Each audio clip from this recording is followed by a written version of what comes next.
Hey, BassGeek here, and this is my best of 2021 buyer's guide for baits, and it ain't no bull.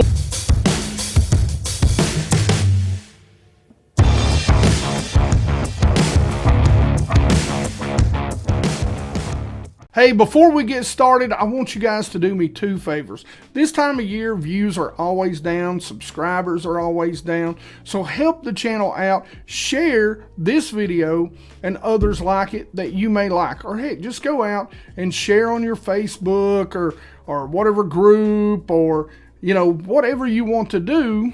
Share out your favorite BassGeek video.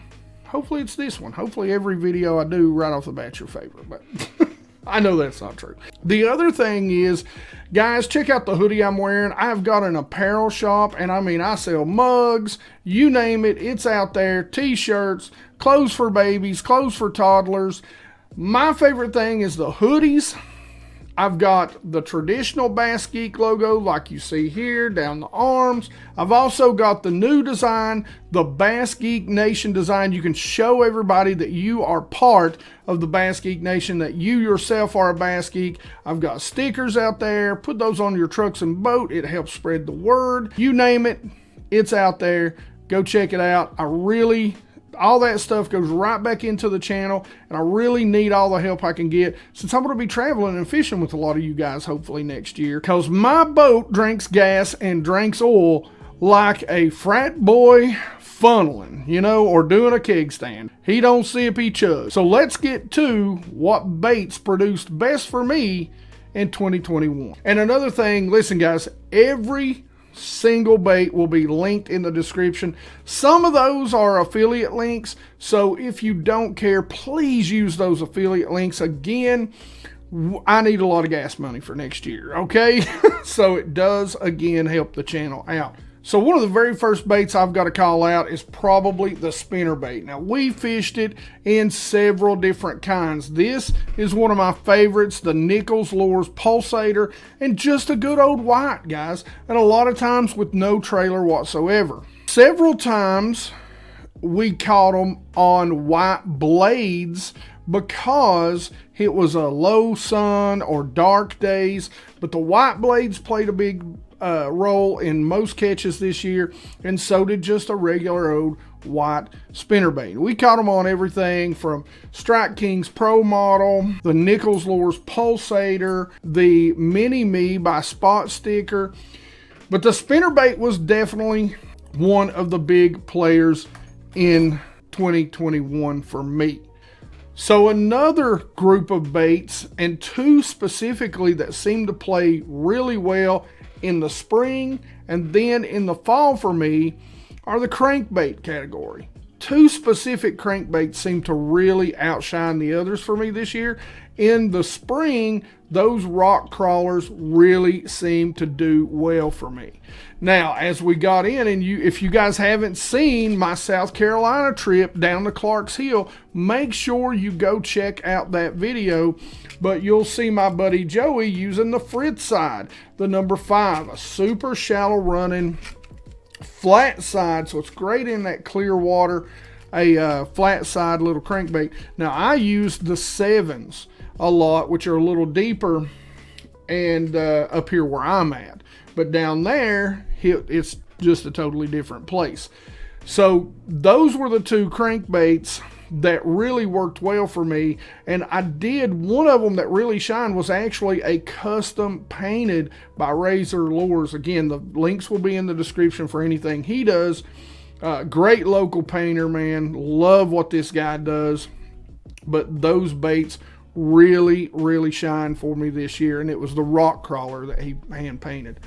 So the next baits that really shine for me, and they always do, and a lot of times from spawn all the way through summer, this is a bait that I've really learned to adapt through the summer months, and that is my Strike King Perfect Plastics Caffeine Shad. It's a soft jerk bait, fluke style bait. That's one of the baits that I love to throw. It's a little heavier, got a lot more salt in it, than a fluke.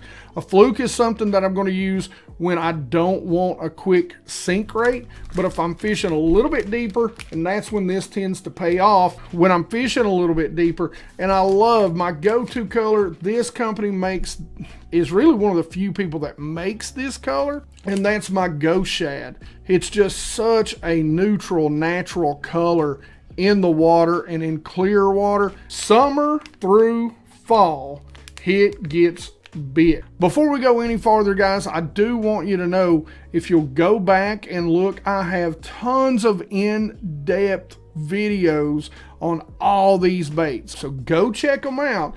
I really go in depth with a lot of these videos. The next bait that I'm going to talk about is absolutely going to be the Spybait.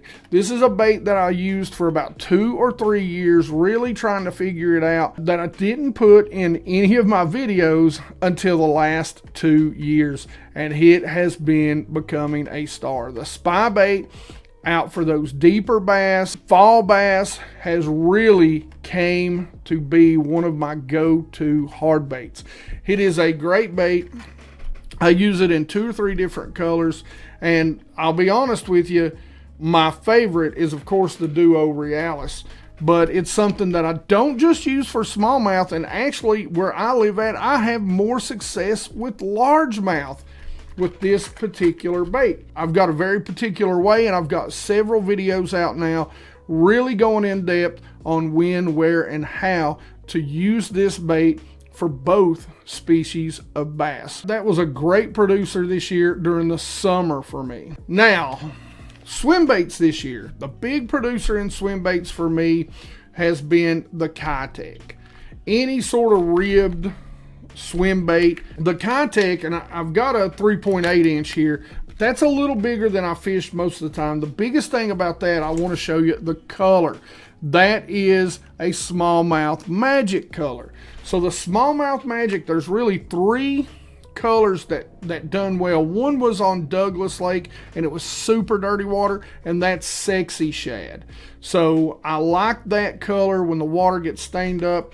This is kind of my go-to clear water color, and it's Tennessee Shad. I mean, just a good looking, you know, bait fish representation. And the other that I like a lot is smallmouth magic.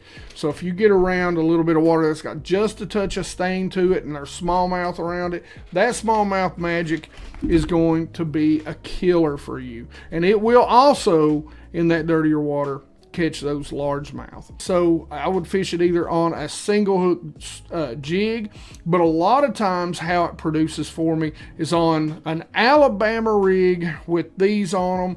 Can be killer, especially this time of year, going all the way through and into the early spring. The next thing is a jig, and really just all different kinds of jigs. But again, if I always have to pick one out, it's going to be that Arky style.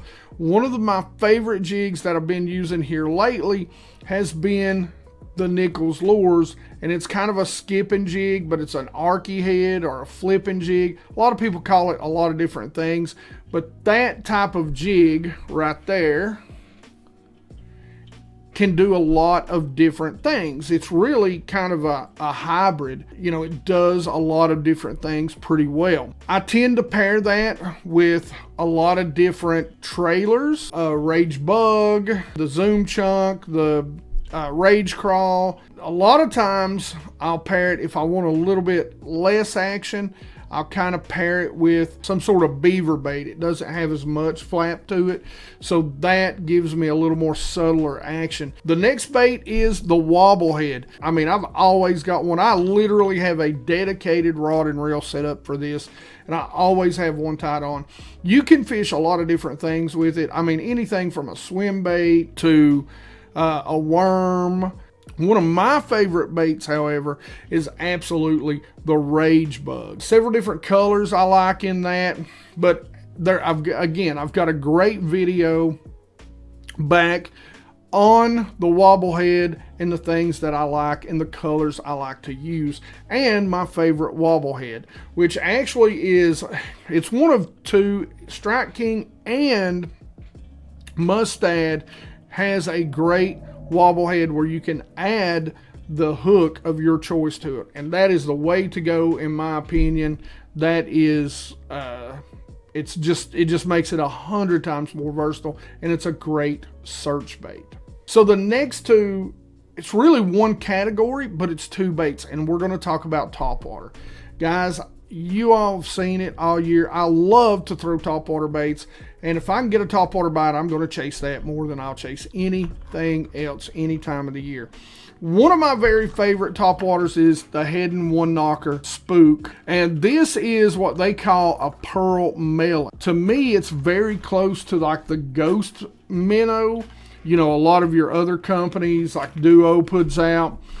Just a great looking translucent side color, and for whatever reason in the mountains, and I've heard from a lot of people anywhere else, that color in clear water just seems to be amazing. But that bait has been produced for me, and guys, I've got some videos where you can go out and watch me fishing over deep water, calling these fish up, where I'm catching, you know, huge bass, some big smallmouth and largemouth. So that's a big color, and that kind of continues on into the Rico popper, and I think it's called the hammer shad color that I like. And again, it's a color that's very much like these two colors, and I'll be honest with you, it hammers them. I mean, they named that color right, because that thing is killer in that clear water. And again, a lot of times I'm fishing it out over deep water. The other color I use primarily is bone. And, you know, for whatever reason, those smallmouth love that in the fall and well into the winter a lot of times. But the Rico popper has become such a big part of my game over the last 2 years. And I resisted a $23 popping bait for so long, even though I had several buddies of mine who are diehard fans of it. It's the best popper on the market, period. I mean, it will outproduce any out there. I promise you, it will. So the last bait is a worm. You guys have seen it work on Clark's Hill. You've seen it work on Hartwell. And it's something that I'm a big fan of. And when I first did the unboxing on it, I literally titled this my new favorite worm. And it is. I just like the size, the shape. I like everything about this worm, and it's the Third Eye Dojo worm. So of course my favorite color, green pumpkin black flake. How can you beat it? It just works and catches fish anywhere you go. It's great on a shaky head. It's great on a Texas rig. It's great, really great Nico rigged. But it's a very durable bait. I fished this thing for 2 days, and I mean, it was still catching fish. I guarantee that I could probably fish it for I don't know how much longer and still caught a bunch more fish on it. So big fan of Third Eye. Make sure you go check them out. That really wraps up what I feel were the major producers. You know, I'd have a good day here and a good day there, or, you know, a bite here and a bite there on other stuff. But that really wraps up kind of the producers of what I did this year. The next video, we're going to talk about terminal tackle. Other than that, man, you guys share your biggest producer this year. What really produced the numbers and the size for you? Put that down in the comment section below, because as always, I love to talk fishing with you. Like it if you like it. Don't forget to subscribe. Make sure you guys ring that bell so you get the notifications when these videos come out. I appreciate each and every one of you watching them. Can't tell you how important it is for you guys to click on that notification and watch these videos. And as always, I very much appreciate you all. You guys rock.